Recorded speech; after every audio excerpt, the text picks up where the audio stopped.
Bienvenue dans cette nouvelle vidéo concernant le système de fichiers. Alors, petite anecdote avant de commencer. Tout est un fichier. Alors, pour être plus précis, par exemple, votre clavier est traité par Linux comme un fichier, comme votre souris, votre écran, votre GPU, tous les périphériques en fait. Il sera donc normal de croiser un fichier, clavier, souris, écran, etc. Alors, à quoi ça ressemble? Contrairement à Windows, qui a un C de points, Linux a un slash et une arborescence en arbre avec tous les fichiers. Tous les dossiers, pardon. Par exemple, vous avez le dossier bin.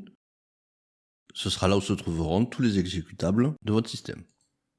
Dev, c'est justement où vous trouverez tous les fichiers concernant vos périphériques tels que la souris, le clavier, l'écran, qui vient de l'anglais Devices. Regardons la prochaine slide qui sera plus détaillée.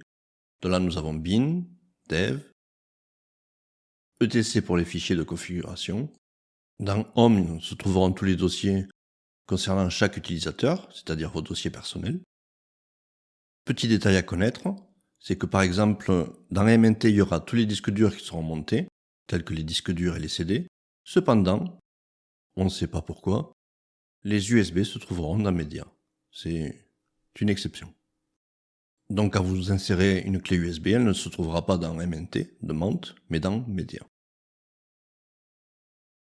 Ensuite, par exemple, dans var, c'est là où se trouvent tous les fichiers de log.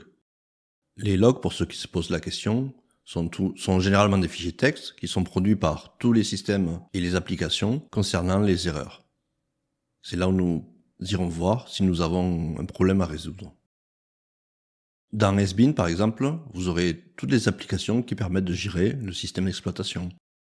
Par exemple, c'est là où se trouveront les applications pour rajouter des utilisateurs, pour changer les mots de passe, etc. Regardons ce que ça donne dans un vrai système Linux. Dans les prochaines vidéos, nous verrons en détail comment fonctionne le terminal, dont je ne vais pas trop aller en profondeur. Cependant, là, ce que nous pouvons voir, c'est par exemple ce que je suis connecté en tant qu'utilisateur Kali sur la machine Kali et que je suis dans le dossier personnel. Je peux par exemple changer de dossier. Je tape cd racine et ça fera change directory. Et le terminal me le dit. Je suis dans la racine. Je peux aussi taper la commande ls pour lister tous les fichiers et dossiers présents dans le répertoire où je me trouve.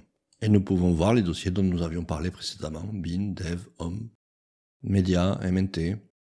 Par exemple, si je veux savoir ce qu'il y a dans etc, je tape ls etc. Et tout de suite, on peut voir qu'il contient tous les fichiers de configuration de la plupart des applications du système. Par exemple, si on regarde dans ls-bin, nous voyons qu'il y a tous les exécutables. Et comme vous pouvez le voir, il y en a vraiment beaucoup.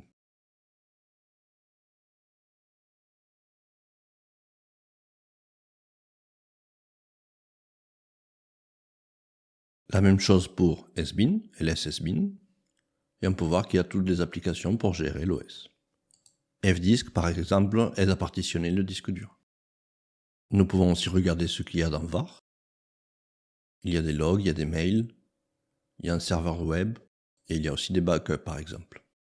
Regardons ce qu'il y a dans le dossier W, et nous voyons que si nous rentrons dans le dossier HTML, c'est le serveur web. Si nous lançons Apache, nous aurons accès grâce à Firefox ou à Chrome.